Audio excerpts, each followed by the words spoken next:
Hello everyone, my topic for today is atherosclerosis. So first let us know the definition of atherosclerosis. Atherosclerosis is thickening and hardening of large and medium sized arteries. Large arteries are the arteries of the heart like aorta. Those arteries are elastic in nature, and medium sized arteries, these are muscular in nature. Usually atherosclerosis occurs in large and medium sized arteries only. And here primarily there is involvement of tunica intima. We know that artery is made up of three layers. One is tunica intima, which is the innermost layer. The middle one is tunica media, and the outermost is tunica adventitia. Here the innermost layer is involved, that is tunica intima.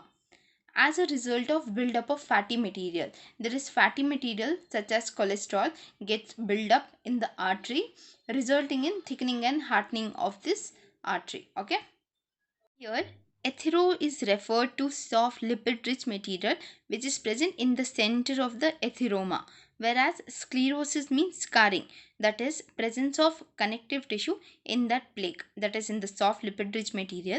There is connective tissue is also present, which is resulting in thickening and hardening of an artery. Now let us know the pathogenesis of atherosclerosis. Here, atherosclerosis is not at all caused by a single etiological factor, but it is a multifactorial process. Means many factors are involved which will result in atherosclerosis. So now here pathogenesis of atherosclerosis is explained on two theories. Those are reaction to injury hypothesis and the other one is monoclonal hypothesis. So let us know each in detail. First, coming to reaction to injury hypothesis. Okay, this is a structure of an artery. This is the endothelial lining. This darker line is a basement membrane, and this above one are the smooth muscle cells. These are smooth muscle cells. Okay, so as I told you, it is multifactorial. There is no single etiology for atherosclerosis. Because of some cause, there is injury to this endothelial lining of an artery, and this endothelial lining will get eroded. The substance which are traveling in the blood, like it can be cholesterol, fat, all that will get accumulated in this damaged area. Then example, this is cholesterol. This cholesterol will come in the damaged area, gets oxidized. See, this is the cholesterol which is getting oxidized. After this, there is inflammatory reaction from this damaged endothelial lining cells, because of which monocyte will travel to the site of the injury or damage. Example, this monocyte is traveling to this site. After that, monocyte will get converted into macrophages and will eat away all the oxidized cholesterol. Once the macrophage eats the oxidized cholesterol, macrophage gets converted into foam cells. This is the macrophage which got converted into foam cells, and then foam cells getting accumulated to form plaques. This foam cells will get accumulated in an artery. So these were the foam cells which got accumulated in the artery. These are the smooth muscle cells. At the same time, when foam cells got accumulated and formed plaque, the smooth muscle cells multiplied and they move towards the surface. Here it moved. See, here they are moving. The smooth muscle cells will move here and forms a fibrous cap. Okay, the smooth muscles are multiplying and moving towards the surface and forming the fibrous cap. Over time, this cap, see example I have shown here, the smooth muscle cells have moved here and formed the fibrous cap. Over time, this cap will get eroded and all these plaques will get released into the bloodstreams.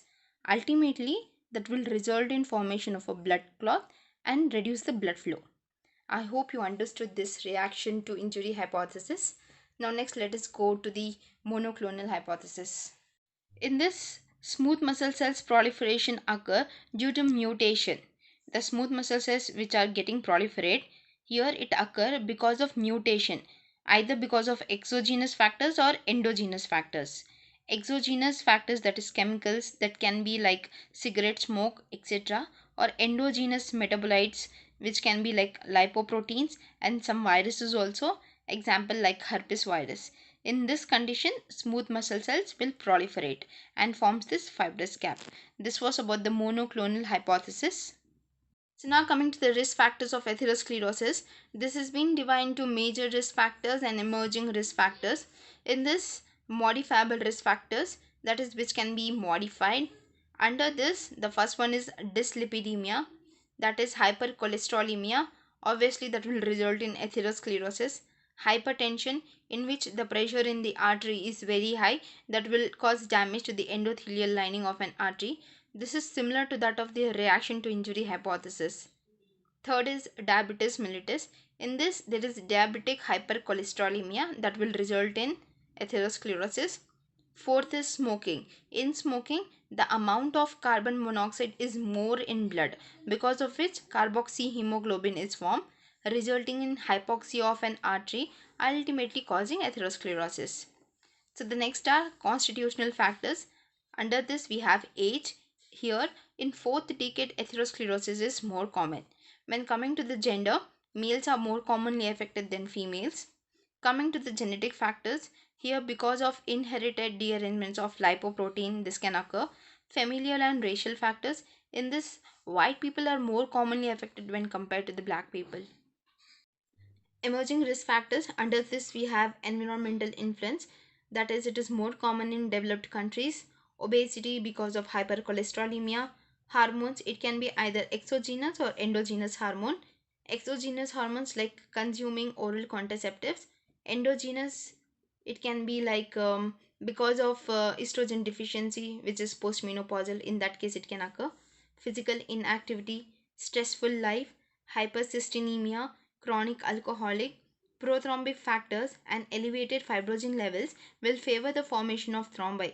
Even in this case, atherosclerosis is more common.